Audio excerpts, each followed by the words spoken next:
Eye contact broken, the cat hissed, showing yellow fangs, and darted towards the window.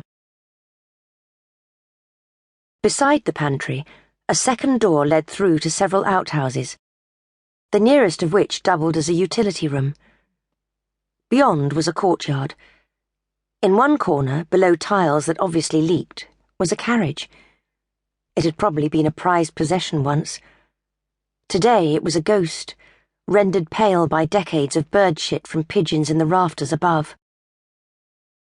An arch through the rear of the courtyard led to a walled garden with a lychgate gate onto the dales, at least according to the letting agent's details. She'd seen pictures of Wildfell before she arrived, of course. The courtyard garden, a couple of ostentatious family rooms. It looked big, which didn't matter, and remote, which did. She wanted somewhere she was unlikely to be bothered by neighbours. But now she was here and in, and could see the house in all its ruined glory. It was vast, far larger than she knew what to do with, more run down than she'd been told, and far closer to civilization than the letting agent had let on, situated on the cusp of the moors and the dales. Estate agents lied, it seemed, and so did photographs. The red brick Elizabethan frontage was built onto something even more ancient. According to the details, it had been a prep school in the post-war period, a boarding school for boys up to 13, which shut for undisclosed reasons.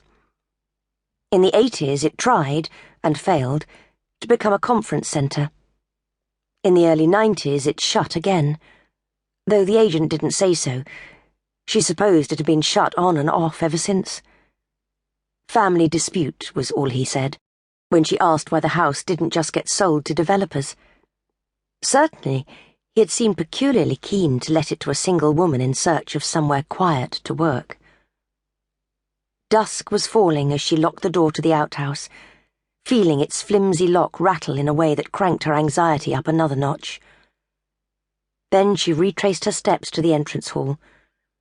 Like everything else in the house, it was huge and faded, several doors leading off. A vast dining room with a mahogany table that would seat 20 at a squeeze. A study with walls lined with antelope heads. A billiard room with a table torn to reveal a heavy slab of slate beneath rotting baize. A red ball sat alone at the side. Helen slung it into the pocket as she passed, and it fell through the threadbare net, landing with a crash that made her jump, before rolling away across the marbled floor.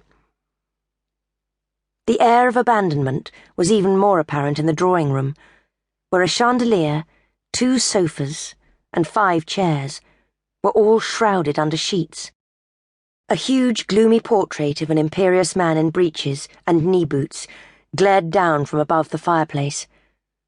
The hairs on her arms rose, as if the temperature had dropped a degree or 2 when she walked in. Not damp like the pantry, more chill. Wrapping her arms around herself, Helen rubbed at them in a futile attempt to warm up. Then she checked the windows. They were all shut.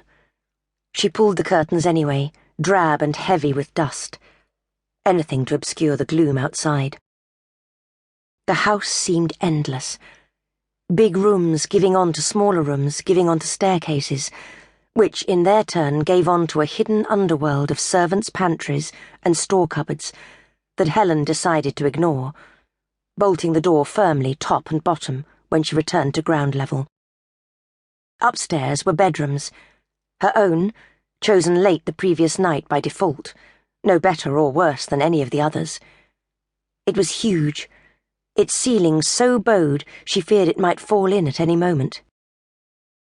As she paced its floor, her boots squeaked on utilitarian grey-blue carpet, at odds with the rest of the bedroom furniture, an assortment of hideous hand-me-downs from elderly relatives who wouldn't take no for an answer.